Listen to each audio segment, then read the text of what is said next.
মঞ্চে উপস্থিত সম্মানিত নেতৃবৃন্দ এবং আমার সামনে উপস্থিত বিশেষ করে গুম, খুন, বিভিন্নভাবে নির্যাতিত ব্যক্তি এবং পরিবারের উপস্থিত সদস্যবৃন্দ, আসসালামু আলাইকুম।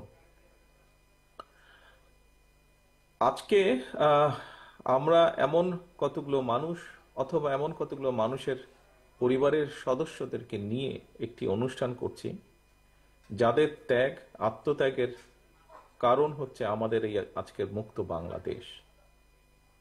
বিগত 16-17 বছর যেই পরিবারগুলো বিভিন্নভাবে আত্মত্যাগ করেছেন, বিভিন্ন সদস্য নির্যাতিত হয়েছেন বা সদস্যদেরকে হারিয়েছেন, এখানে উপস্থিত এমনও ব্যক্তি আছেন যারা নিজেরা পর্যন্ত নির্যাতিত হয়েছেন, গুমের শিকার হয়েছেন। এই মানুষগুলোর আত্মত্যাগের কারণেই কিন্তু আজকের এই মুক্ত বাংলাদেশ, যেখানে কোটি কোটি মানুষ কম বেশি মুক্তভাবে শ্বাস নিতে পারছেন। আজকে যেই পরিবারগুলো আপনারা আজকে উপস্থিত হয়েছেন, যাদেরকে আপনারা বিভিন্নভাবে হারিয়েছেন, হারানোর মূল কারণটি কি ছিল? কারণটি ছিল এই দেশের মানুষের রাজনৈতিক অধিকারকে প্রতিষ্ঠিত করা, এই দেশের মানুষের রাজনৈতিক অধিকারের পাশাপাশি অর্থনৈতিক অধিকারকেও প্রতিষ্ঠিত করা। সংক্ষেপে বললে মানুষের অধিকারকে প্রতিষ্ঠিত করা, যেটি ছিনিয়ে নেওয়া হয়েছিল। আজকে এখানে যারা উপস্থিত আছেন, যারা নিজেরা ভিকটিম, আমি একজনকে সরাসরি এখান থেকে দেখতে পাচ্ছি, ভিকটিম খোকন মঞ্চে বসে আছে। খোকনের মতন আরো অনেকেই সামনে উপস্থিত আছেন, হয়তো একই সাথে এরকম পরিবারগুলো উপস্থিত আছেন। একটি কথা আমি আমার পক্ষ থেকে কখনো বলিনি, আজকে এখানে আমি কথাটি উপস্থাপন করতে চাচ্ছি।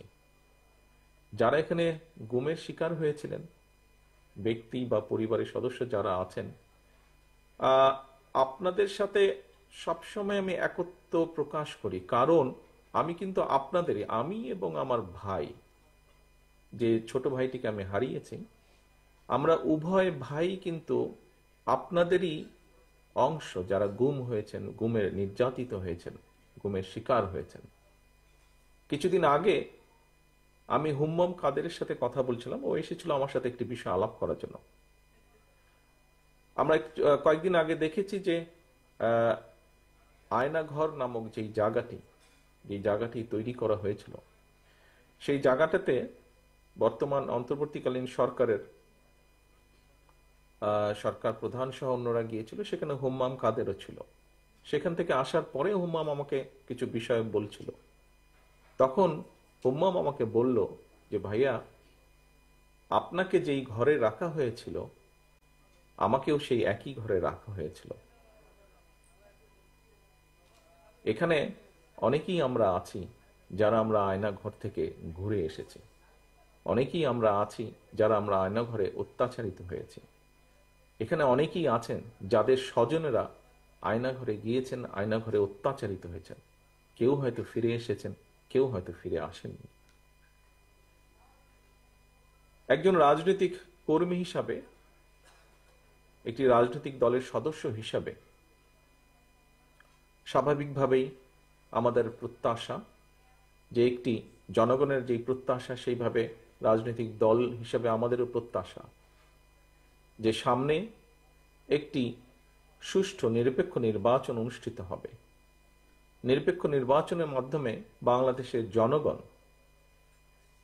তাদের সরকারকে বা কারা সরকার গঠন করবে সেই সিদ্ধান্ত তারা দেবেন বাংলাদেশের জনগণ।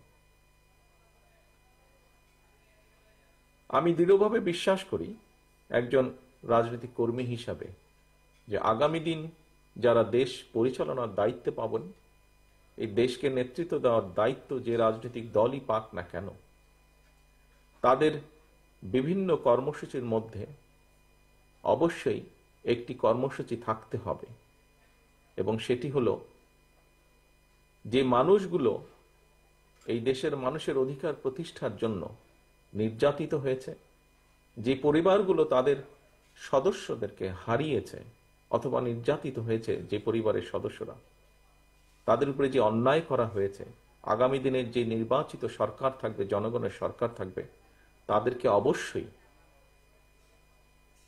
এই অন্যায়ের যে হয়েছে সেই অন্যায়ের বিচারগুলো করতে হবে। যে কোনো মূল্যে সুষ্ঠুভাবে এই বিচার হতে হবে। কারণ আমরা যদি অন্যায়ের আগামী দিনে আমরা যদি অন্যায়ের বিচারগুলো করতে না পারি, অন্যায়ের সঠিক সুষ্ঠু বিচার যদি না হয়, হয়তোবা দেশে আবারও অন্যায় সংগঠিত হতে পারে। বিচার হওয়ার মাধ্যমে যারা ক্ষতিগ্রস্ত হয়েছেন তাদেরকে ন্যায্য বিচার দেওয়ার মাধ্যমে সমগ্র দেশের কাছে, দেশের মানুষের সামনে এটি প্রতিষ্ঠিত করা খুবই জরুরি যে অন্যায়কারী অন্যায়কারী, এবং যে অন্যায় করবে, ন্যায়ের বিরুদ্ধে যে যাবে, তাদেরকে দেশের আইন অনুযায়ী অবশ্যই শাস্তির সম্মুখীন হতে হবে।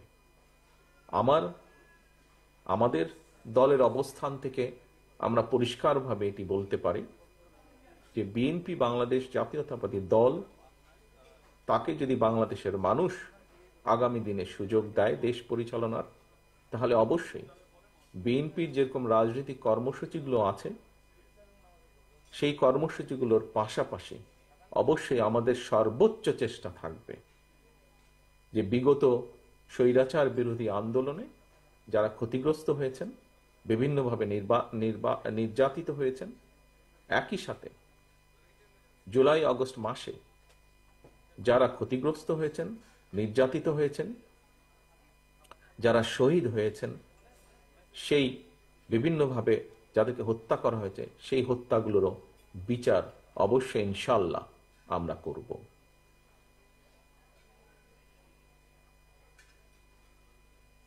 সামনে উপস্থিত শহীদ পরিবারের সদস্যবৃন্দ, উপস্থিত নির্যাতিত ব্যক্তিবর্গ, আপনাদেরকে আমি আজকের এই ইফতার মাহফিলে একটি অনুরোধ বা আহ্বান রাখতে চাই আপনাদের কাছে। আপনারা দয়া করে হতাশ হবেন না, আশা রাখবেন। আমরা এতটুকু যখন এসেছি, ইনশাআল্লাহ আমরা সামনের পথটুকু পাড়ি দিতে সক্ষম হব। আমরা যদি সকলে ঐক্যবদ্ধ থাকি, আমরা যদি সকলে অন্যায়ের বিরুদ্ধে সোচ্চার থাকি, অবশ্যই আমরা সক্ষম হব এই অন্যায়ের বিচার করতে। এবং আমি মনে করি, দৃঢ়ভাবে আমি বিশ্বাস করি, বাংলাদেশের গণতন্ত্রের পক্ষের যতগুলো রাজনৈতিক দল আছে, সবগুলো দল আমি দৃঢ়ভাবে বিশ্বাস করি এর সাথে দ্বিমত পোষণ করবেন না। সকলে নিশ্চয়ই এই যেই কয়েকটি বেসিক ব্যাপার আছে বাংলাদেশের, গণতন্ত্র, গণতন্ত্র রক্ষা, মানুষের বাক ব্যক্তি স্বাধীনতা এবং নির্যাতিত ব্যক্তিবর্গের প্রতি ন্যায় বিচার করা, এরকম যে বিষয়গুলো আছে, আমরা সকল গণতন্ত্রের পক্ষের সকল রাজনৈতিক দলগুলো আমরা নিশ্চয়ই এই ব্যাপারে ঐক্যবদ্ধ থাকব। এই ব্যাপারে নিশ্চয়ই আমাদের মধ্যে কোনো দ্বিমত থাকবে না। পরিশেষে আমি আবারও গুম খুনের শিকার নির্যাতিত ব্যক্তিবর্গ এবং যে পরিবারগুলো আছেন, পরিবারের সদস্যরা আছেন, তাদের সকলকে আন্তরিকভাবে শুভেচ্ছা জানাচ্ছি আজকে এখানে উপস্থিত হওয়ার জন্য। যারা নির্যাতিত হয়ে অসুস্থ আছেন, তাদেরকে বিভিন্নভাবে ক্ষতিগ্রস্ত হয়েছেন, তাদেরকে আল্লাহ যেন দ্রুত সুস্থতা দেন, এবং একই সাথে যাদেরকে আমরা হারিয়েছি তাদেরকে যাতে আল্লাহ বেহেশতে নসিব করেন। আজকের এই ইফতার মাহফিলে আমরা আল্লাহর কাছে সেই দোয়াই চাইব। সামগ্রিকভাবে আল্লাহর কাছে আমরা সেই রহমতই চাইব, যে মানুষগুলোকে আমরা হারিয়েছি, যে মানুষগুলো বাংলাদেশের মানুষের অধিকার প্রতিষ্ঠার জন্য নির্যাতিত হয়েছেন, তারা যেই আকাঙ্ক্ষা নিয়ে, যেই প্রত্যাশা নিয়ে দেশের জন্য, দেশের মানুষের জন্য যুদ্ধ করেছেন, আন্দোলন সংগ্রাম করেছেন, তাদের সেই প্রত্যাশা যাতে আমরা যারা আছি সকলে মিলে আমরা যেন তাদের সেই প্রত্যাশাগুলো পূরণ করতে পারি, সেই রহমত যেন আল্লাহ আমাদেরকে দেন। আমি পরিশেষে বিএনপি পরিবারকে আন্তরিকভাবে ধন্যবাদ জানাতে চাই। তারা যেভাবে চেষ্টা করেছেন তাদের সীমাবদ্ধতার মধ্যে থেকে এই পরিবারগুলোর পাশে গিয়ে দাঁড়ানোর জন্য যে প্রচেষ্টা, যে উদ্যোগ তারা গ্রহণ করেছেন, আমরা বিএনপি পরিবারের প্রত্যেকটি সদস্যকে আমি সে কারণে আন্তরিকভাবে ধন্যবাদ জানাতে চাই। সকলে সুস্থ থাকবেন, সকলে ভালো থাকবেন। আসুন আমরা মনের মধ্যে আমরা দৃঢ়ভাবে ধারণ করি, প্রত্যাশা রাখি, ইনশাল্লাহ যেই প্রত্যাশিত বাংলাদেশ আমরা গড়তে চাইছি আগামী দিনে, যেন আমরা সেই প্রত্যাশিত বাংলাদেশকে গড়ে তুলতে সক্ষম হই। সেই শপথ রেখে, সেই প্রত্যাশা রেখে আমার বক্তব্য আমি শেষ করছি। আল্লাহ হাফেজ। বাংলাদেশ জিন্দাবাদ। বাংলাদেশ জাতীয়তাবাদী দল জিন্দাবাদ। আসসালামু আলাইকুম। ধন্যবাদ।